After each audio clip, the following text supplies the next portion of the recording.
కాబట్టి ఈ వాక్యము చదువుకుంటే ప్రపంచ భవిష్యత్తు నీకు అర్థమయ్యేది. ఏ భవిష్యత్తు? రెండవది, ఈ వాక్యాన్ని చదువుకుంటే ఇశ్రాయేలీల భవిష్యత్తు నీకు తెలిసింది. ఆడతో మనకేంటే ఉన్నదంతా దేవుని చరిత్ర మొత్తం ఇశ్రాయేలు చుట్టే తిరిగిద్ది. హల్లెలూయా. ఈ వాక్యం చదువుకుంటే నీ భవిష్యత్తు తెలిసింది. ఎవరిది చెప్పండి? ఇంటిగా నోరు తెరవండి. ఎవరిది? నీ భవిష్యత్తు తెలిసింది.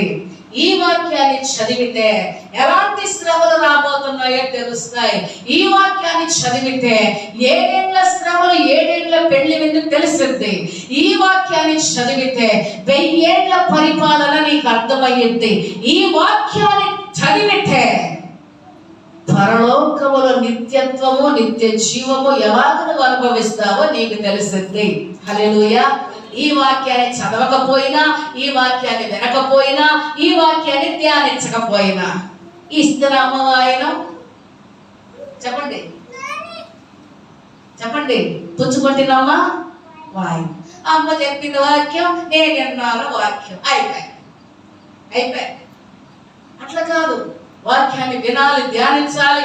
వాక్యానుసారంగా జాగ్రత్తగా బ్రతుకుతూ ఈ సత్యవాక్యములో నువ్వు పునాది వేసుకుంటే ప్రపంచ భవిష్యత్తు, నీ భవిష్యత్తు ఆ దేవుని చిత్తములో ఉన్నటువంటి ఆయన రాజ్య మర్మాలన్నీ కూడా నువ్వు తెలుసుకోగలుగుతావు. నిత్య రాజ్యానికి వారసులు అవుదురు గాక.